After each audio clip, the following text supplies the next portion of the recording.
আচ্ছা,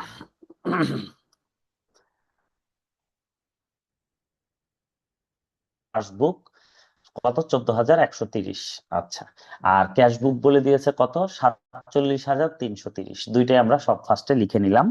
আচ্ছা, এখন বলছে his account investigated the matter and discover the following discrepancies, মানে ডিফারেন্স। এই কথাটার মানে হচ্ছে ডিফারেন্স।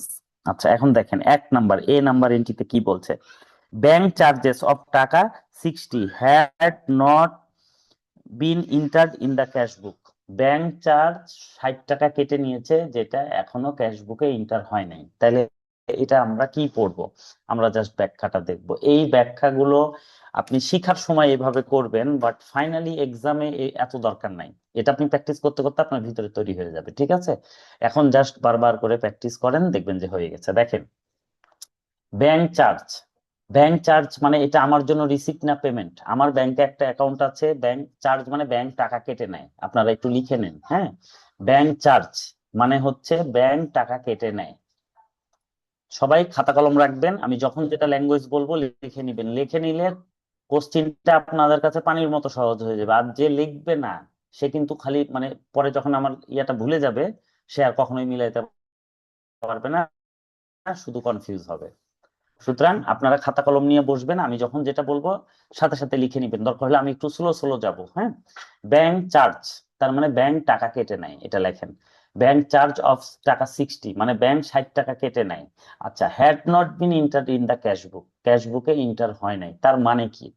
আচ্ছা, এটার মানে হচ্ছে এটা যে আমাদের দুইটা জিনিস থাকে আমরা জানি, একটা থাকে ক্যাশ বুক, একটা থাকে পাসবুক। পাসবুক মানে ব্যাংক স্টেটমেন্ট, ক্যাশ বুক মানে কোম্পানির অ্যাকাউন্টিং এর যেটা খাতা, বুকস অফ অ্যাকাউন্ট যেটাকে আমরা বলি। আচ্ছা, এখন দেখেন, ব্যাংক তার চার্জ কেটে নিয়েছে কত টাকা? 60 টাকা। এটা সবার আগে ব্যাংক কেটে নিবে। তার মানে এটা কি? ব্যাংক আমার কাছ থেকে কেটে নিচ্ছে, মানে এটা আমার পেমেন্টের এন্ট্রি। তার মানে সবার আগে আপনারা মার্কার দিয়ে দুই পেমেন্ট সাইটকে মার্ক করবেন, ঠিক আছে? আমরা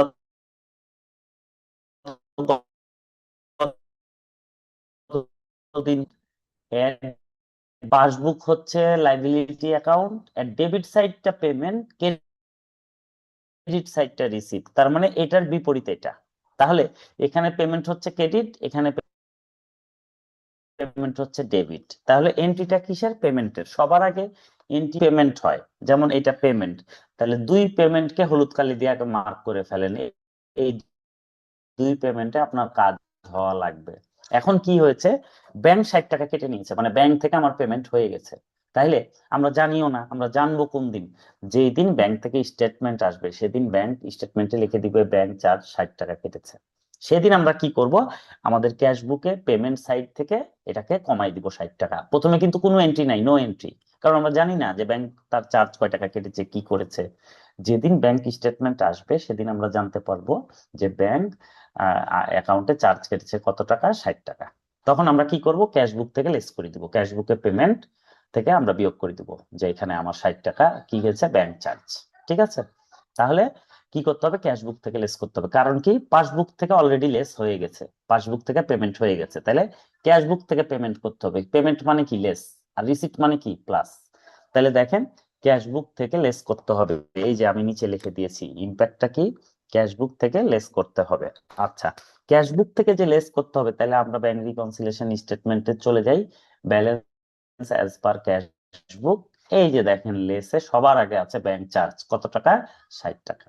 ওকে। আচ্ছা, এটা 1 নাম্বার এন্ট্রি আমাদের হয়ে গেল। কারো যদি কোনো কনফিউশন ক্রিয়েট হয় মনের মধ্যে, সাথে সাথে আমাকে আস্ক করবেন। এটা ফিল ফ্রি টু আস্ক, কারো এটা সংকোচ করার দরকার নাই। ভাই আমি কি মনে করবে, গ্রুপে কে কি মনে করবে? এখানে অলমোস্ট কেউ কাউকে চিনে না, দুই একজনের পরিচিত হতে পারে। এখানে আমরা শিখতে বসেছি। আপনারা যদি আসলে বিষয়গুলো পারতেন, তাহলে তো আমার কাছে বসতেন না, তাই না? আপনারা শিখার জন্য, আর শিখতে গেলে কখনো সংকোচ করা যাবে না, লজ্জা করা যাবে না, ঠিক আছে? আপনার যেটা জানা দরকার সেটা বারবার প্রশ্ন করবেন, এটা আমি একদম সব সময় বলি, হ্যাঁ। আচ্ছা, তাহলে 1 নাম্বার এন্ট্রিটা হয়ে গেল। এবার বি নাম্বার এন্ট্রিটা কি বলছে দেখেন, বলছে চেক ড্রন ড্রন মানে কি? ইস্যু করা। আমরা কি জানি? চেক ড্রন, ড্রন কথাটার অর্থ হলো ইস্যু করা। আরেকটা অঙ্কেও শিখিয়েছি, ইস্যু মানে কি? পেড। মানে আমার কাছ থেকে আমার মহাজন পেতো, আমি পেমেন্ট দিচ্ছি, তার মানে এটা কিসের এন্ট্রি? ড্রন কথাটা থেকে আমরা কিন্তু পেয়ে যাচ্ছি এটা পেমেন্টের এন্ট্রি। তাইলে আমরা কি করব? আমরা দুই পেমেন্টে আগে মার্ক করে নিব, আমাদের দুই পেমেন্টে মার্ক করে নিব, ঠিক আছে?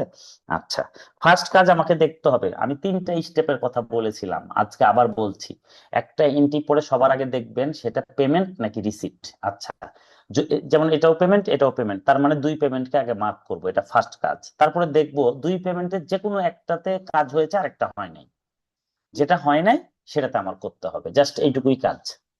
আপনারা এই জিনিসটা প্র্যাকটিস করেন আমার কথা মতো, দেখবেন যে কোনো কনফিউশন থাকবে না। এই 10 মার্ক আপনার, 10 হোক 8 হোক 7 হোক, যাই দিক, এটা আপনার। এই মার্কস কখনোই মিস হবে না যে একটু মনোযোগ দিয়ে এই ব্যাংক রিকনসিলিয়েশনের এই 3 দিনের ক্লাস করবে, ঠিক আছে?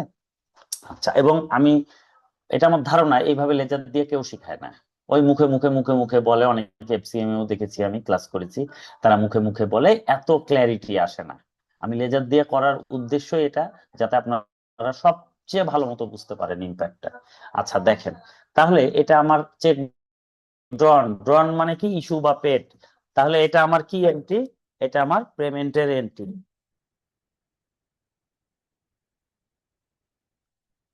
তাহলে এটা আমার কি?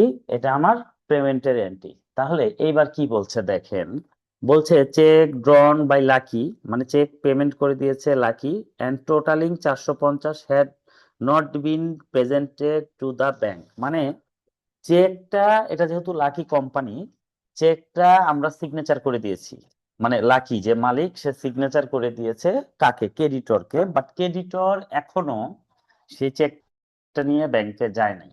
তো ব্যাংকে যদি না যায় তাহলে আসলে ইম্প্যাক্টটা কি হবে দেখেন। যখন আমরা চেকটা দিয়ে দিয়েছি, সাথে সাথে আমার মালিক, আমার বিজনেসের যিনি মালিক, উনি সিগনেচার করে দিয়েছেন চেকটা।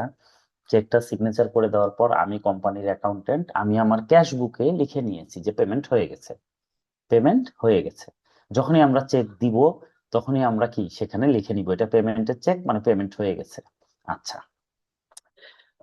চেকটা নিয়ে সে ব্যাংকে যাবে, ব্যাংকও পেমেন্ট করে দিবে, কিন্তু হয়েছে কি? সে ব্যাংকে যায়নি, নো এন্ট্রি, কোনো এন্ট্রি হয় নাই, সে ব্যাংকে যায় নাই। হ্যাঁ, মানে এই পর্যন্ত যেদিন আমরা ব্যাংক রিকনসিলিয়েশন করছি সেদিন পর্যন্ত ব্যাংকে যায় নাই। তাহলে কি হচ্ছে? ধরেন 1 লাখ টাকা ছিল, 1 লাখ টাকা থেকে 450 আমার ক্যাশ বুকে কমে গেছে, কিন্তু এখানে তো 1 লাখই আছে, কারণ এখান থেকে তো এখনো কমে নাই, তাহলে ডিফারেন্স ক্রিয়েট হচ্ছে। তাহলে এখন আমাকে কি করতে হবে? চেক যেহেতু তাকে দিয়েছি, সে তো আজকে যায়নি, কালকে যাবে, নাহলে পরশু যাবে, একদিন একদিন যাবে, টাকাটা এখান থেকে নিবে। চেক দিলেই ব্যাংক তাকে টাকা দিয়ে দিবে। তাহলে পেমেন্টস, ব্যাংকের পেমেন্ট সাইড থেকে লেস করতে হবে। এই যে দেখেন, পাসবুক থেকে লেস হবে। লেস মানে কি? Payment side. তাহলে এটাকে কি চেক বলা হয়? এটাকে বলা হয় outstanding cheque, cheque issued but not presented in the bank, অথবা আউটস্ট্যান্ডিং চেক। তাহলে এটা কি হবে? পাসবুক থেকে লেস হবে। এই যে দেখেন, নিচে ইম্প্যাক্টটা আমি লিখে দিয়েছি, পাসবুক থেকে লেস হবে। আর এই পাশে এটা কি? কারেক্ট। আমি পেমেন্ট চেক লিখেছি, দিয়ে দিয়েছি, আমি আমার ক্যাশবুকে লিখে নিয়েছি যে আমার পেমেন্ট হয়ে গেছে, বাট সে এখনো ব্যাংকে যায় নাই, তাই ব্যাংক থেকে এটা লেস করতে হবে, কারণ এক সময় না এক সময় সে যাবে। তাহলে দেখেন, পাসবুক থেকে যে লেস করতে হবে, তাহলে আমরা চলে গেলাম ব্যালেন্স অ্যাজ পার পাসবুক, এখানে লেসে লিখে দিলাম আনপ্রেজেন্টেড চেক বা আউটস্ট্যান্ডিং চেক, যেটাই আপনি লিখবেন। কত? 450। আশা করি জিনিসটা বুঝতে পেরেছেন। এবার আমরা 3 নাম্বার এন্ট্রিতে যাব, ঠিক আছে? 3 নাম্বার এন্ট্রি কি বলছে দেখেন। আচ্ছা, সি, 3 নাম্বার এন্ট্রি বলছে, আমি একটু পড়ি। বলছে lucky had not entered receipt of 530 in his cash book। আচ্ছা, আচ্ছা, তার মানে কি? মানে 530 টাকা রিসিপ্ট হয়েছে, এন্ট্রি বলে দিচ্ছে যে এটা রিসিপ্ট। হ্যাঁ, আচ্ছা, এন্ট্রিতে সরাসরি বলে দিয়েছে রিসিপ্ট, তাহলে পেমেন্ট না রিসিপ্ট? আমরা বুঝতে পারছি রিসিপ্ট।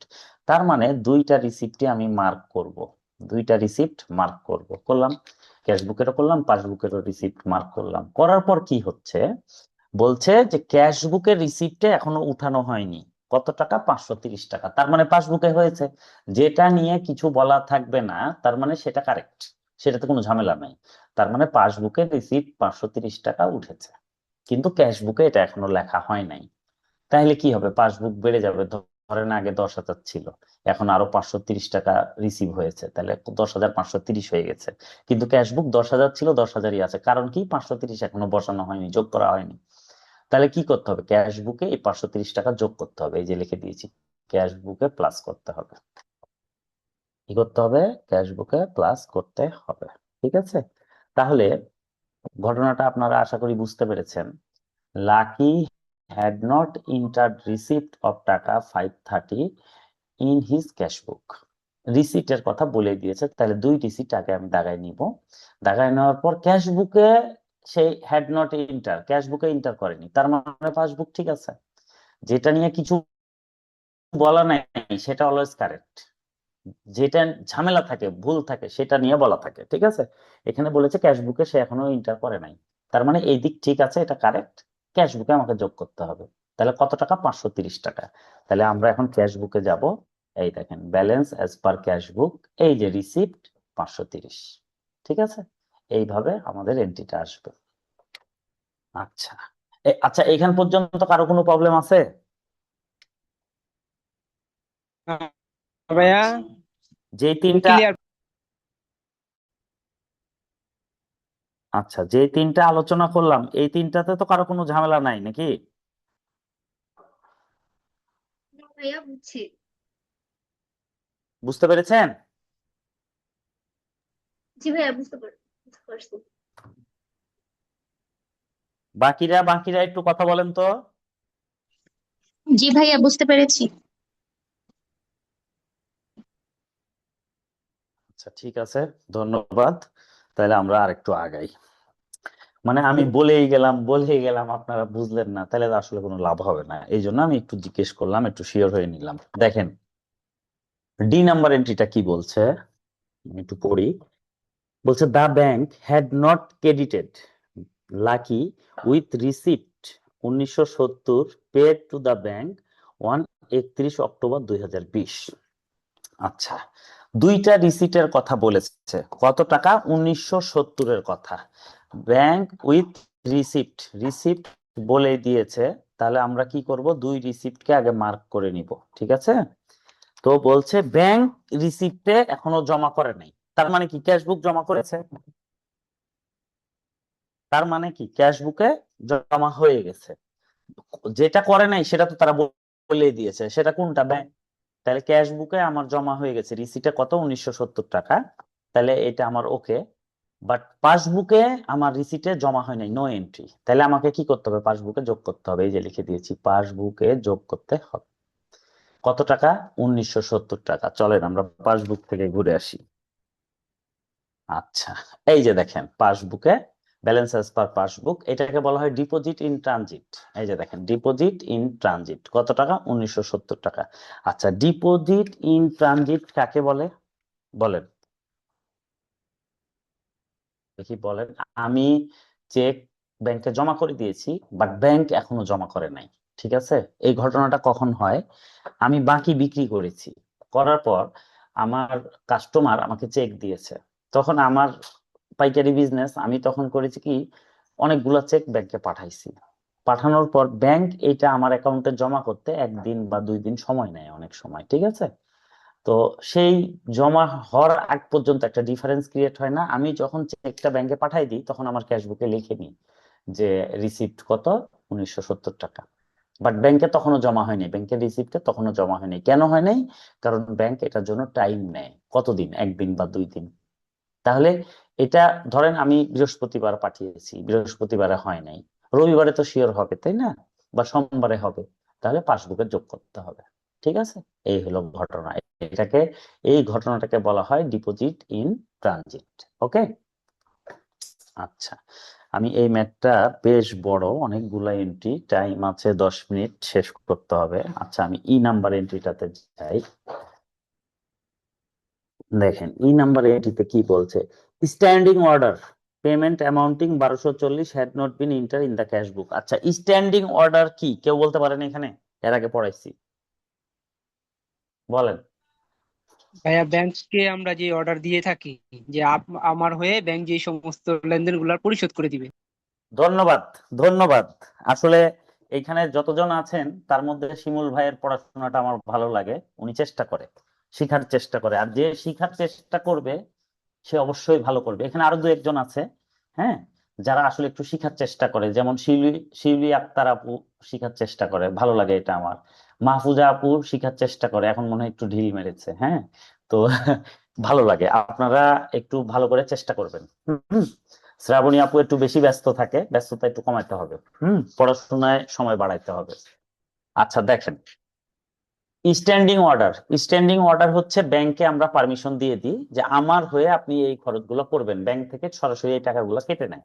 হ্যাঁ। তো এটা যখন কেটে নেয়, ধরেন আমি বলেছি আমার ইন্স্যুরেন্সের বিল দিয়ে দিবেন, আপনি আমার ইলেকট্রিসিটি বিল দিয়ে দিবেন, আপনি আমার আম, আরো কিছু, হ্যাঁ, দিয়ে দিবেন আপনার জায়গা থেকে, তখন কি হয়, ব্যাংক আগে পেমেন্ট করে দেয়, আমার অ্যাকাউন্ট থেকে পেমেন্ট করে দেয়। করে দিলে আমরা জানতে পারি কখন, যখন ব্যাংক স্টেটমেন্ট আমার কাছে আসে তখন জানতে পারি ব্যাংক আমার হয়ে এই অর্ডার গুলা পেমেন্ট করে দিয়েছে। তো এখানে ব্যাংক পেমেন্ট করেছে কত, 1240 টাকা। তাহলে এটা হলো আমার কি, স্ট্যান্ডিং অর্ডার আছে, মানে এটা আমার পেমেন্টের এন্ট্রি, হ্যাঁ, অর্ডার পেমেন্ট। তাহলে দুই পেমেন্টকে আগে আমি মার্ক করব, ফার্স্ট কাজ। ওই যে আমি বলেছি পেমেন্ট না রিসিট, এটা আগে বের করতে হবে। তাহলে এটা আমার পেমেন্ট। পেমেন্ট হলে দুই পেমেন্টকে বাইর করলাম। তো স্ট্যান্ডিং অর্ডার যেহেতু দেওয়া আছে, সবার আগে কে পেমেন্ট করবে, ব্যাংক।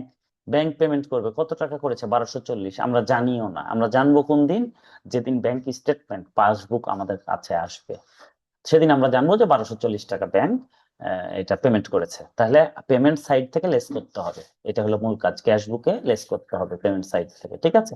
তাহলে এখন আমরা ক্যাশ বুকে যাব, দেখেন আমরা ক্যাশ বুকে চলে গেলাম। এই যে পেমেন্ট সাইড, লেস মানে পেমেন্ট, হ্যাঁ, আর অ্যাড মানে রিসিপ্ট। আচ্ছা, এই যে দেখেন স্ট্যান্ডিং অর্ডার পেমেন্টস কত টাকা, 1240 টাকা, ঠিক আছে। স্ট্যান্ডিং অর্ডার পেমেন্টস 1240 টাকা। তাহলে দেখেন আমাদের এটা ক্যাশবুক থেকে লেস হয়ে গেল, ঠিক আছে। লেস গুলা একসাথে আগে আমরা যোগ করব, দিয়ে যখন ইনার থেকে আউটারে নিয়ে যাব, এই ভিতরের কলমটাকে বলা হয় ইনার কলম, বাইরেরটাকে বলা হয় আউটার কলম। আউটার কলমে যখন যাব তখন এটা লেসের কারণে ব্র্যাকেট দিয়ে থাকবে, মানে মাইনাস হবে এটা। কিন্তু এখানে মাইনাস দেওয়ার দরকার নেই, এখানে আগে এগুলোকে আমরা যোগ করব। যোগ করে টোটাল অ্যামাউন্টটা আমরা এখানে মাইনাসে শো করব ফাইনালে, ঠিক আছে, আউটারে। এটা মাথায় রাখবেন। তাহলে দেখেন আমাদের স্ট্যান্ডিং অর্ডার হয়ে গেল। এবার ই এর পরে কি থাকে, এফ থাকে। ই এর পরে কি থাকে, এফ। দেখেন, lucky had entered A payment, বলেই দিয়েছে পেমেন্ট, হ্যাঁ হ্যাঁ, পেমেন্টের কথা কোশ্চিনেই বলে দিয়েছে। তাহলে আমার এন্ট্রিটা যে পেমেন্টের এন্ট্রি, এটা বুঝতে কোনো প্রবলেম আছে? তাহলে আমরা দুই পেমেন্টে মার্ক করে নিব, করে নিলাম দুই পেমেন্টে মার্ক, যেহেতু এটা একটা পেমেন্টের এন্ট্রি। আচ্ছা, কত টাকা, 560 টাকা। আচ্ছা, payment of 560 in cash book as 650। তার মানে কি, মানে পাসবুক নিয়ে কিছু বলা নাই, মানে পাসবুক কারেক্ট আছে, 560 টাকা পাসবুক থেকে পেমেন্ট হয়ে গেছে। বাট ক্যাশ বুকে সে করেছে কি, 560-এর পরিবর্তে ভুল করে 5 আর 6 এলোমেলো হয়ে গেছে, ইনকারেক্ট। তাহলে হবে কত, 560, সে লিখে ফেলেছে 650, মানে 90 টাকা বেশি লিখে ফেলেছে। তার মানে কি, এটাকে বলা হয় ওভারকাস্ট। ওভারকাস্ট হলে কি হয়, আমরা ইউরোরে পড়েছি, ওভারকাস্ট হলে যদি ক্রেডিট থাকে সেটা ডেবিটে চলে যায়, কত টাকা যাবে, 90 টাকা। তাহলে ক্যাশ বুকে ডেবিটে চলে যাবে 90 টাকা, মানে রিসিটে, মানে কাস্ট ইন ক্যাশ বুক, ঠিক আছে। এটা আরেকটু দেখেন এন্ট্রিটা আরেকটু এরকম। হ্যাঁ হ্যাঁ, আবার বলে দিব, দেখেন আমি আবার বলি, দেখেন আবার মনোযোগ দেন। বলছে লাকি মানে কোম্পানির মালিক, হ্যাড ইন্টার্ড এ পেমেন্ট, তিনি একটা পেমেন্ট লিখেছে, মানে কোথায় লিখেছে, ক্যাশ বুকে, অফ টাকা 560 ইন ক্যাশ বুক। 560 টাকাকে সে ক্যাশ বুকে লিখেছে অ্যাশ টাকা 650, মানে লিখতে হয়তো 560, সে ভুল বশত লিখেছে 650 টাকা। তাহলে এটা কার সম্পর্কে বলা আছে, ক্যাশ বুক। সিবি মানে ক্যাশ বুক, ঠিক আছে, এটা কোশ্চিনে পাবেন এফ নাম্বার 7-এর। তাহলে ক্যাশ বুকে কত লিখেছে, 650। তাহলে পাসবুকে কোনো ঝামেলা নাই, কারণ পাসবুক নিয়ে কিছু বলে নাই। তাহলে পাসবুকের এটা যেহেতু পেমেন্টের এন্ট্রি প্রথমে 2 পে দিব, এটা পেমেন্ট হয়ে গেছে পাসবুক থেকে মানে ব্যাংক থেকে, এটা কারেক্ট লিখে দিয়েছি, কারেক্ট, এখানে কোনো ঝামেলা নেই। ঝামেলা কোথায়? ক্যাশ বুকে লিখতে হয়তো 560, সে লিখে ফেলেছে বেশি 650। কত বেশি লিখেছে? 90 টাকা। তো যখন বেশি হয় সেটাকে কি বলে? ওভারকাস্ট বলে। বেশি গণনা করা, ওভার মানে বেশি, কাস্ট মানে গণনা করা। মানে হয়তো 560, সে লিখে ফেলেছে 650, মানে 90 টাকা বেশি লিখে ফেলেছে পেমেন্টে। তাহলে যখন ওভারকাস্ট হয় তখন কি হয়? ওভারকাস্ট হলে যদি ক্রেডিটে থাকে সেটা ডেবিটে চলে যায়, সাইন চেঞ্জ হয়ে যায়। তার মানে সেই 90 টাকা রিসিপ্টে যাবে, রিসিপ্টে ক্যাশ বুকে তাহলে অ্যাড হবে 90 টাকা। আচ্ছা, এটা কিভাবে? আমি ইরোরটা আপনাদেরকে একটু মনে করাই দিই। রেকটিফিকেশন অফ ইরোরে এটা পড়াইছিলাম। দেখেন, ক্রেডিটে ওভারকাস্ট হয়েছে, তাহলে কি হবে? ডেবিট। কত টাকা? 650 মাইনাস 560 মানে 90 টাকা। এটা ক্রেডিটে না? দেখেন তো, ক্যাশ বুকের এটা ক্রেডিট সাইড না? এখানে ওভারকাস্ট হয়েছে, এটা হলো ক্রেডিট সাইড, পেমেন্ট সাইড। এখানে ওভারকাস্ট হয়েছে, ওভারকাস্ট হলে সেটা কোথায় যাবে? ডেবিটে যাবে। তাহলে এখানে দেখেন, ক্রেডিটে ছিল, ওভারকাস্ট হয়েছে, ডেবিটে যাবে। কত টাকা? 650 মাইনাস 560, 90 টাকা। তার মানে ক্যাশ বুকে প্লাস হবে 90। তাহলে এবার আমরা ক্যাশ বুকে চলে যাব। দেখেন, এখানে আছে balance as per cash book, error in payment, কত? 90 টাকা। ঠিক আছে, error in payment, in cash বুক লেখা যায় এটা, তাহলে আরো ভালো হয়। হ্যাঁ, error in payment in cash বুক। ঠিক আছে, বা আরো ছোট লিখতে পারেন, ইরোর ইন ক্যাশ বুক। শেষ, এতখানি দরকার নাই। Error in cash book, cash বুকে ইরোর ছিল। ঠিক আছে, কত টাকা? 90 টাকা। আচ্ছা আচ্ছা, শিলি আপু, এটা ক্লিয়ার হয়েছে? জি ভাইয়া। হ্যাঁ। আচ্ছা, এবার দেখেন আমরা জি নাম্বারে যাব। জি নাম্বারে যাব, আপনারা একটু মনোযোগ দেন।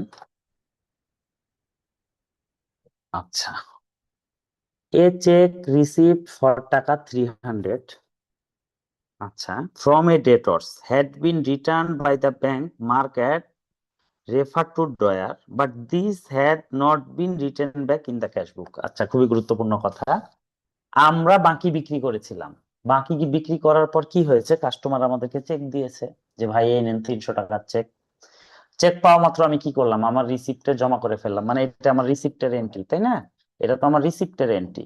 তাহলে 2 রিসিপ্ট আমি আগে মার্ক করে ফেলবো, করে ফেললাম। করে ফেলার পর আমি আমার ক্যাশ বুকে লিখলাম যে 300 টাকার চেক আমি পেয়েছি, লিখে সেই চেকটা ব্যাংকে পাঠিয়ে দিলাম।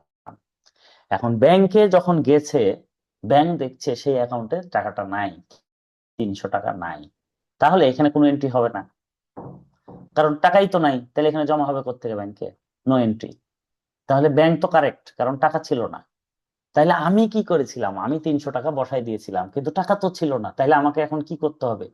এই 300 টাকা বিয়োগ করে দিতে হবে। এখানে যেহেতু একবার যোগ করে ফেলেছি, এবার বিয়োগ করে দিতে হবে। তাহলে যোগ আর বিয়োগ হলে বাদ হয়ে যাবে। ঠিক আছে, মানে ডেবিট করেছি, এবার ক্রেডিট করব। তাহলে ক্যাশ বুক থেকে লেস করতে হবে, ক্যাশ বুক থেকে লেস করতে হবে। ঘটনাটা আপনারা বুঝতে পেরেছেন? বুঝতে না পারলে বলেন, আমি আবার বলবো। ভাইয়া আরেকবার একটু রিপিট। হ্যাঁ হ্যাঁ, জি। আচ্ছা, যে কোনো মুহূর্তে লাইন কেটে যাবে, ঠিক 10 মিনিট পরেই শুরু করবো, আপনারা কেউ দেরি করবেন না। হ্যাঁ, কারণ প্রত্যেকবার ক্লাস শুরু করে 5 মিনিট করে অপেক্ষা করা, এটা খুব খারাপ। আচ্ছা দেখেন, কথা বলতে বলতে কেটে যেতে পারে, আপনারা 10 মিনিট একটু এগুলো দেখতে থাকবেন, আমি ছবি দিয়ে দিব। আমি মাল বিক্রি করেছিলাম, কাস্টমারের কাছে বাকি, সে আমাকে চেক দিয়েছিল। তাহলে এটা আমার কি? রিসিট। তাহলে সবার আগে 2 রিসিটে আমি মার্ক করব। করার পর কত টাকা? 300 টাকা। তাহলে চেক পাওয়া মাত্রই আমি আমার ক্যাশ বুকে সেই 300 টাকা যোগ করে দিয়েছি, দিয়ে চেকটা ব্যাংকে পাঠিয়ে দিয়েছি। এখন ব্যাংকে যাওয়ার পর ব্যাংক দেখছে সেই চেকে, যে চেকের অ্যাকাউন্টের, যে অ্যাকাউন্টের চেক, সেখানে টাকা নাই। তখন ব্যাংক আর যোগ করে নাই, যেহেতু টাকা নাই। তো ব্যাংক তো তাহলে তার জায়গায় ঠিক আছে, টাকা পায়নি, যোগও করে নাই।